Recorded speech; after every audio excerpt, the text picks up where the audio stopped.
ये ऑटोबायोग्राफी मेरी है, न कि राहुल जी पर ये चैप्टर है। मैं बड़ा तंग आ गया हूँ, या मोदी या राहुल गांधी या अडानी। बुक तो बहुत बड़ी बुक है ना भाई, उन्हीं पर थोड़ी, और यही कंट्रोवर्सी के लिए मैं कोई बाइट नहीं देने वाला। I am sorry. वो हमने बोल वो आज कर रहे हैं। किताब पे ही थोड़ा बात कर ली। किताब पे ही सर, किताब लिखने की इंस्पिरेशन कब मिली, कैसे मिली, कितना समय मिल पाया आपको? नहीं, बुक लिखी है, फिर वही मैं उन लोगों की पब्लिसिटी या खिलाफत के लिए थोड़ी बुक लिखी है। एक रेफरेंस था, हो गया जितने इंटरव्यूज में, अब उसी पर हम पूरी बुक को। लेकिन सर कांग्रेस ऐसा क्यों कह रही है कि घर की वजह से? अब उनको कह दें तो उनको क्या करते हैं। हाँ, उनको लगता है वो गया, अब उनका कुछ बनने वाला नहीं है, तो वो दुखी तो है अंदर से, तो मैं क्या करूं इसमें। नो, मैं बहुत सारे मुझे दोस्त बड़े अरसे समय से बोलते थे कि आप बहुत सारी चीज़ों को जानते हैं जिनकी जानकारी आज के लीडरों को नहीं है। जो बुज़ुर्ग थे, आपने बुज़ुर्गों के साथ काम किया है, अपनी जनरेशन के लोगों के साथ भी काम किया है, नई जनरेशन के साथ भी काम किया है, 3 जनरेशन के साथ, तो सबका आपका खजाना आपके पास है, तो कुछ न कुछ तो लिखिए। तो मैं सोचता इतना खजाना है, उसमें तो 10-15 बुक्स लिखनी पड़ेगी। तो मैंने कहा एक शुरुआत हम करेंगे लिखने की, लेकिन मौका नहीं मिलता था। कोविड आ गया, तो पहले साल में कोविड में तो डरे ही। पहले साल में हमें भी कोविड हुआ, अहमद भाई और मेरा इकट्ठे ही कोविड हुआ। वो हॉस्पिटल में गए, मैं हॉस्पिटल नहीं गया, लेकिन बेड से हम एक दूसरे से बात करते थे व्हाट्सएप पे बराबर। दुर्भाग्य से वो बच नहीं पाए, हाँ बच पाए।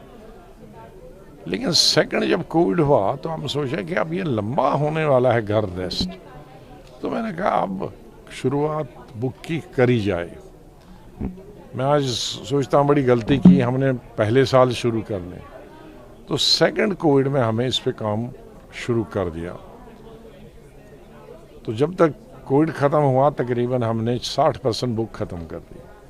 लेकिन तब तक बड़ा उथल पुथल कांग्रेस पार्टी में हुआ कि हमको कांग्रेस पार्टी छोड़नी पड़ी, तो 40% अभी पूरा करना था, तो हमने सिर्फ 5-10% ही पूरा कर दिया और 35% छोड़ दिया नई बुक के लिए, और उसको कंक्लूड किया। तो इसलिए, लेकिन मुझे नहीं मालूम था कि इतना लोगों को इंटरेस्ट रहेगा, या मीडिया को भी इंटरेस्ट होगा। मीडिया लोगों के बारे में जानकारी चाहते हैं कि इंदिरा के वक़्त में क्या होता था, इंदिरा जी के वक़्त में क्या होता था, राजीव जी के वक़्त में क्या होता था, बाद में नरसिम्हा राव जी के वक़्त में। दुर्भाग्य से नरसिम्हा राव के पीरियड का बहुत में उल्लेख है, यहाँ किसी ने सवाल नहीं पूछा, और केसरी जी के बारे में बहुत उल्लेख है, उसमें नहीं पूछा। बहुत सारी चीज़ें हैं जो कि पूछनी चाहिए थी, उनको पता लगना चाहिए था उसके बाद। तो मैं सोचता हूँ कि अगर नया जो वॉल्यूम होगा वो 1-1.5 साल बाद होगा। अभी लिखना अभी से शुरू हम करेंगे, क्योंकि ये साल 1-1.5 साल हिस्टोरिकल होगा। मैं नहीं समझता कि 21वीं शताब्दी में इतना क्रूशल कोई साल होगा जितना अगले 12 महीने हैं। इस 12 महीने में 8-9 स्टेटों के इलेक्शन होने वाले हैं, दक्षिण के भी, सेंट्रल इंडिया के भी। इसी में पार्लियामेंट के इलेक्शन होने वाले हैं। इसी में आर्टिकल 370 के ख़त्म होने के बाद पहली दफ़ा इलेक्शन होने वाले हैं। तो जम्मू कश्मीर की रूपरेखा क्या बनेगी, विधानसभाओं की क्या रूपरेखा बनेगी, नए 3rd पार्लियामेंट जो मोदी जी के वक्त में इलेक्शन होने वाली है उसकी क्या रूपरेखा होगी, क्या वही चलेंगे, क्या कोई दूसरी पार्टी आएगी, क्या प्री पोल अलायंस होगा, पोस्ट पोल अलायंस होगा, क्या प्री पोल अलायंस क्यों नहीं होगा, और क्या कोशिश प्रयास किसी ने किया और कामयाब हुआ तो कैसे हुआ, उसका लाभ हुआ कि नहीं हुआ। तो बहुत सारे 21वीं शताब्दी का जो सबसे इम्पोर्टेंट दौर है वो अगले ये 12 महीने है।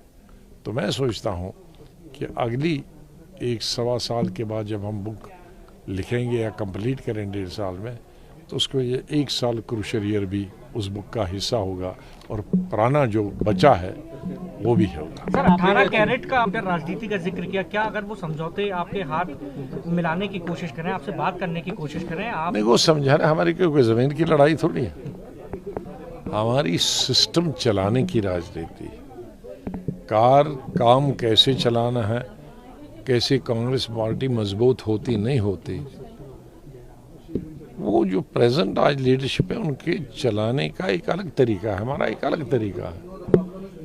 तो हमारे लिए वो तरीका बदलेंगे नहीं और हम उनको बदल नहीं सकते, न हम उनके लिए बदलाएंगे न वो हमारे लिए बदलाएंगे, तो यहाँ मीटिंग पॉइंट है ही नहीं। सर अपनी किताब बाकी कांग्रेस के साथ ना हमारी कोई लड़ाई है, मैं तो चाहूँगा राहुल गांधी स्वस्थ रहे, वो बढ़े राजनीति में आगे बढ़े, लेकिन मेरे चाहने से नहीं होगा।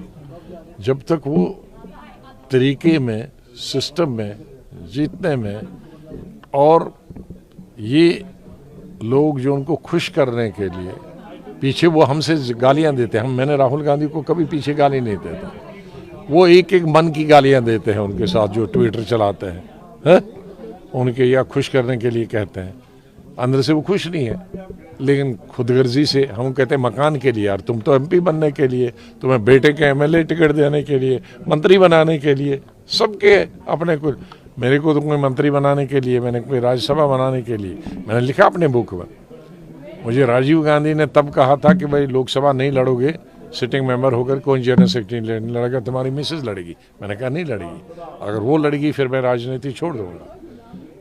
फिर राज्यसभा मैंने छोड़ दी, 3.5 साल थे जेएनडीयू के, आज तक कौन राज्यसभा मेंबर गया जिसने चीफ मिनिस्टर बन के गया और अपनी बीवी या बेटे को नहीं दिया? मैंने अपनी बीवी बेटे को नहीं दिया। मैं 2008 में दोबारा एमएलए चुन के आया, 15 दिन में मैंने इस्तीफा दिया, सबने कहा अपने बेटे को दे दो, मैंने नहीं दिया।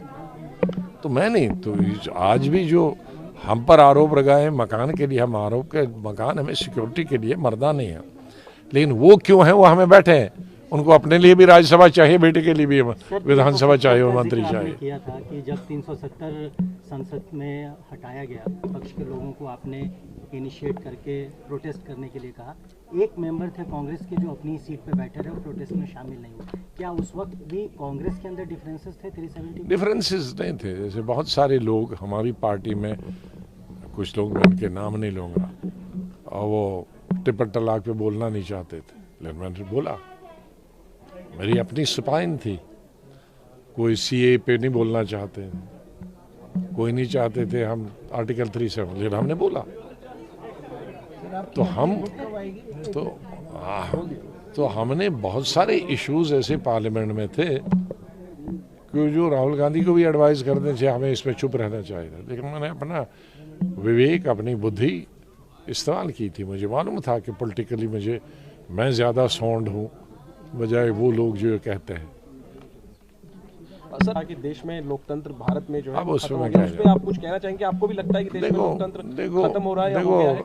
देखो, सबसे पहले तो जब हम राजनीति में आए थे तो हमको यही सिखाया था कि अपने मुल्क से बाहर भी जाओ, ना अपने पॉलिटिक्स के बारे में कोई जिक्र नहीं जाता। मैं एज मिनिस्टर कई कंट्रीज में गया हूँ, एज जनरल सेक्रेटरी कई कंट्री, और वहाँ के मिनिस्टर बात निकलवाना चाहते हैं, लेकिन हम हमेशा कहते हैं नहीं, हमारे कोई प्रॉब्लम नहीं, क्योंकि हम दूसरे देशों में हम कोई ऐसा नहीं लगना चाहे कि हम यहाँ डिवाइडेड कंट्री, इसलिए जहाँ लोकतंत्र है या नहीं है, वो हमें भी आरोप लगे हैं कांग्रेस में इमरजेंसी में कि लोकतंत्र खत्म किया। नहीं बोलना चाहिए था राहुल गांधी को, जो कहा उन्होंने बाहर जाकर। बाहर तो जाना ही नहीं था, यहाँ कौन रोकता है उनको कहने में, बाहर तो कहना ही नहीं चाहिए।